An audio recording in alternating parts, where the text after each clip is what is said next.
Ciao a tutti! Oggi vi farò vedere come ottenere dell'olio piccante buonissimo e facilissimo da preparare.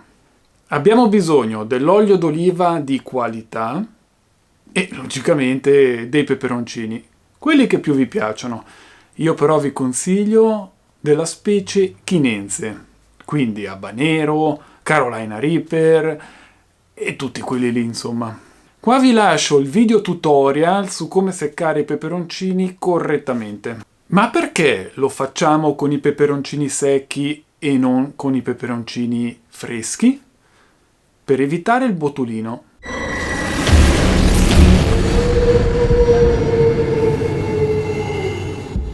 Avrete sentito anche voi della coppia di Avellino che nei giorni scorsi, dopo aver mangiato al ristorante, si sono sentiti male e purtroppo la signora è addirittura deceduta. Adesso le autorità stanno indagando per capire se effettivamente è botulino e se c'è qualche responsabilità da parte del ristorante dove questa coppia ha mangiato. Le autorità hanno sequestrato dal ristorante alcune conserve come i funghi, mi sembra anche la passata di pomodoro e l'olio piccante. Il tutto logicamente per fare delle analisi e vedere se effettivamente c'erano delle contaminazioni da parte del botulino in queste conserve. Ma cos'è il botulino?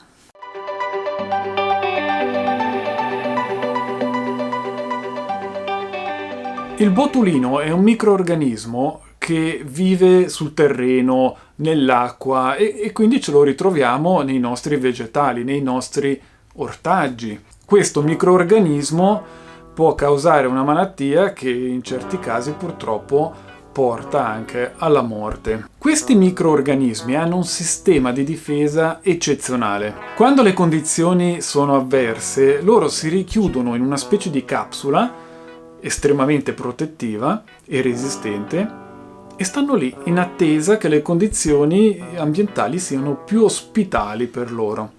Quindi non è sufficiente cuocerli o congelarli, perché appunto loro tirano fuori questo sistema di autodifesa e una volta scongelato il cibo o una volta che il cibo è ritornato alla temperatura ambiente, loro escono dal guscio e cominciano a proliferare. Questi microrganismi creano una tossina ed è questa tossina che poi può creare dei problemi alla salute. Ma queste tossine botuliniche si sviluppano soltanto in determinate condizioni. In presenza di acqua oppure di un liquido che abbia un pH superiore al 4,6 oppure in assenza di ossigeno. Quindi quando andiamo a raccogliere le verdure dal nostro orto non ci sono problemi, anche se il botulino è presente. C'è ossigeno e quant'altro, quindi non si sviluppa la tossina del botulino. Noi laviamo le nostre verdure, ce le mangiamo crude e non ci sono problemi. Il problema c'è quando andiamo a fare delle conserve, quindi quando andiamo a mettere i nostri ortaggi sott'olio oppure in acqua salata, in una salamoia. Se non mettiamo il giusto quantitativo di sale, lì potrebbe crearsi un problema. Stessa cosa quando andiamo a mettere le nostre verdure sott'olio. Anche lì potrebbero crearsi dei problemi.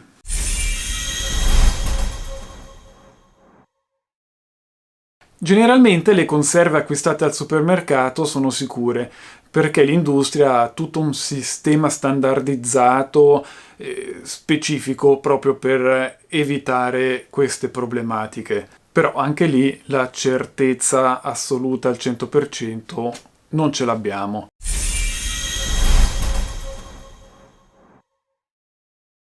Il problema sono le conserve casalinghe. Se non si prendono le giuste precauzioni, lì si può creare il botulino. Per esempio in Italia le conserve che sono maggiormente responsabili di botulismo sono le olive in acqua, i funghi e le verdure sott'olio e poi anche carne e pesce. Ecco, questo perché non si seguono le linee guida.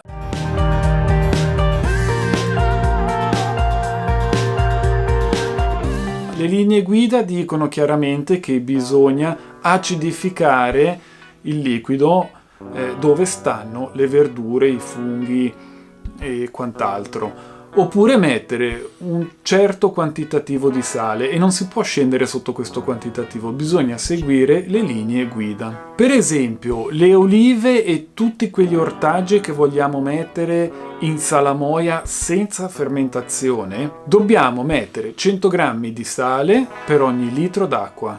Queste sono le linee guida. Anche la cottura purtroppo non è sufficiente, perché bisogna superare i 121 gradi centigradi per uccidere il botulino. Detto questo, capirete anche voi perché sul mio canale non vedrete mai di una conserva non acidificata, perché ci tengo alla vostra salute. Quindi, ricapitolando, per stare veramente tranquilli ci sono solo due cose da fare. 1. Togliamo l'acqua e quindi essichiamo un prodotto. Togliendo l'acqua evitiamo che il botulino si possa sviluppare. 2. Acidifichiamo un alimento, lo acidifichiamo sotto il 4,6. Infatti io, per stare tranquillo, scendo sotto il 4.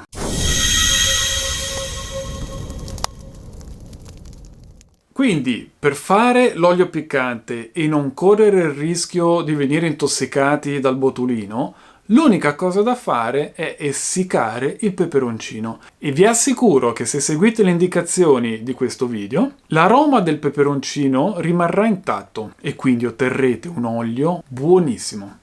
Inoltre, se non l'avete già fatto, iscrivetevi al canale, così vi arriveranno le notifiche per i nuovi video e mi aiuterete a crescere ulteriormente e poter portare più materiale. Se mettiamo i peperoncini interi, cioè tagliati a metà, perché per essiccarli correttamente è meglio tagliarli a metà, così vedete se all'interno sono sani oppure no. Quindi se inserite nella bottiglietta il peperoncino a metà, 1, 2, 3, 10 peperoncini a metà, è bello da vedere. È bello perché da fuori vedi l'olio e vedi dentro i peperoncini all'interno. Fa scena. Purtroppo però l'olio non si colora. Invece, se vogliamo ottenere un olio bello rosso che soltanto a vederlo ci pizzica la lingua, dobbiamo mettere i peperoncini in polvere. Quindi, una volta essiccato il nostro peperoncino tagliato a metà, lo conserviamo dentro nei nostri barattoli di vetro. Nel momento del bisogno togliamo la nostra manciata di peperoncini, li polverizziamo, li mettiamo dentro, mettiamo un cucchiaino, 2, poi a dipendenza di quanto piccante lo volete, e vedrete che nel giro di pochi giorni l'olio diventerà rosso. A questo punto abbiamo ottenuto un olio sicuro al 100%, immune al botulino. Se avete domande, come sempre, le potete lasciare sotto a questo video. Vi ringrazio per essere stati con me anche questa domenica, vi do appuntamento come sempre alla prossima e piccanti saluti!